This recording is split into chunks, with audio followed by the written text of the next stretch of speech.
Oi pessoal, tudo bem? Hoje vamos falar sobre Howard Philip Lovecraft, autor mais conhecido por apenas H.P. Lovecraft. Ele foi um dos mais influentes autores do gênero de terror na literatura mundial. Nasceu em Providence, nos Estados Unidos, no dia 20 de agosto de 1890. Filho único de Winfield Scott Lovecraft e Sarah Susan Phillips, mas foi criado somente pela mãe e pelo avô, pois quando tinha uns 3 anos, seu pai teve uma crise nervosa e passou o resto da vida internado.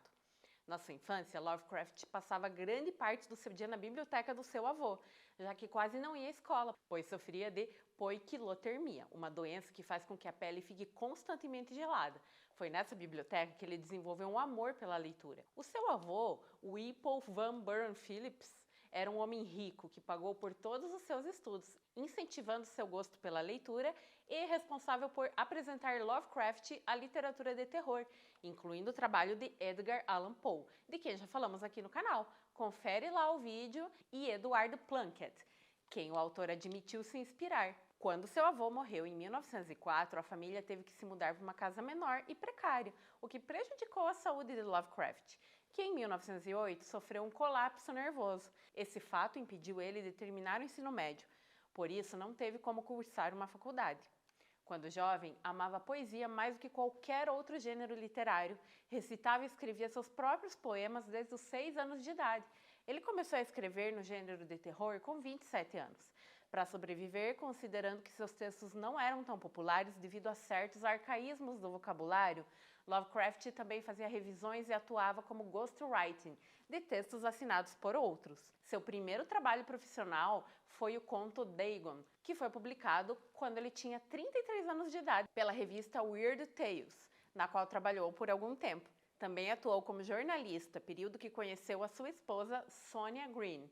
Assim que ele casou, ele e sua esposa se mudaram para Nova York. Lovecraft não gostava muito da cidade, mas lá foi um dos períodos mais produtivos da sua carreira, onde ele começou a ter uma vida social mais ativa e a ter mais contato com outros romancistas, se tornando amigo de Robert Howard, criador das histórias de Conan o Bárbaro. Depois de 5 anos casado, ele e Sonia se divorciaram e ele voltou para sua cidade natal, onde escreveu algumas de suas obras mais populares, como O Chamado de Cthulhu e Nas Montanhas da Loucura. Em sua escrita, Lovecraft usa elementos fantásticos e de ficção científica. Seus textos fazem muito uso da primeira pessoa e são cercados por um horror implícito, mental e psicológico, que tornam as obras assustadoras. As suas criaturas são monstros cósmicos vindos de outras dimensões. Dizem por aí que muitas de suas histórias foram baseadas em seus próprios pesadelos. Além disso, se baseava na ideia de cosmicismo, filosofia criada pelo próprio autor que afirma que a humanidade seria uma parte insignificante do cosmos, podendo ser eliminada a qualquer momento pelas criaturas. As opiniões de Lovecraft durante grande parte da sua vida foram racistas e conservadoras, o que é observável em suas obras. Isso mudou após a Grande Depressão. Em 1937, aos 46 anos, Lovecraft faleceu devido a um cancro intestinal, que evoluiu muito após ao saber do suicídio do seu amigo Robert Howard, no ano anterior. Ao longo da sua vida, Lovecraft nunca foi capaz de se sustentar com os ganhos como autor. Morreu ainda sem o reconhecimento do seu trabalho. Uma curiosidade é que em 2020 a HBO lançou a série Lovecraft Country, que trouxe de volta toda a popularidade de Lovecraft. A série deu o que falar e ganhou vários prêmios da temporada, mas foi cancelada no final da primeira temporada. Conta aqui nos comentários se você já assistiu.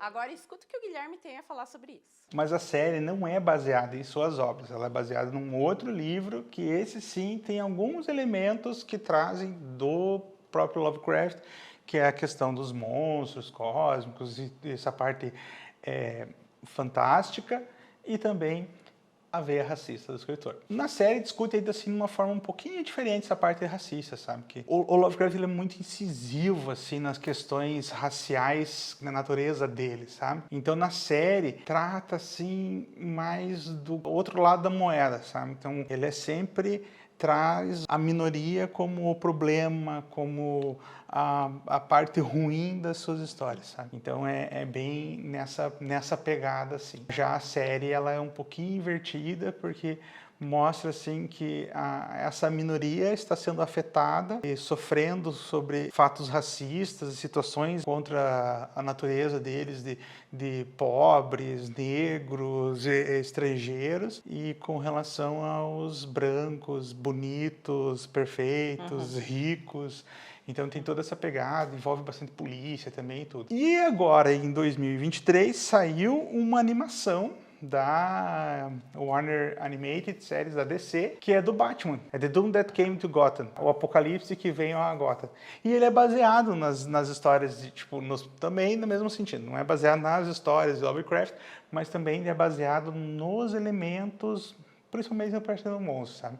Que é uma história ali que conta uma coisa bem mística do universo do Batman, assim, com bastante personagens, assim, bem legal. Bem diferente, né? Tem o Duas Caras, de uma forma diferente de ver, o Arqueiro Verde também, de uma forma diferente. O próprio Bruce Wayne, assim, ele tava tipo, num navio fora de Gotham, fazia 20 anos, daí retornou a Gotham, daí acontece esses fatos que ele vai investigar e tudo, né? Então tem Pinguim, tem o Dr. Freeze e o nosso querido Ra's al Ghul. Né? Lovecraft ele foi bastante importante assim na questão desse mundo fantástico, de fantasia, assim. Na questão de abrir mais mundos para explorar novos personagens e tudo. Então, teve uma época ali que ele ficou muito famoso e se fala muito dele quando envolve questões de jogos em RPG, onde a gente transforma esses personagens dele, esses monstros, esses inimigos, ou esse ocultismo e tudo mais que tem nas histórias dele, com uma forma de jogo e você participar. Né? Aqui eu tô com uma camiseta, não sei se dá para ver direito aí, mas esse é o Billy. E é uma camiseta baseada no RPG Cthulhu do Jovem Nerd. Então, a camiseta que comprei lá no Jovem Nerd. Por hoje é isso, espero vocês na próxima. Até mais!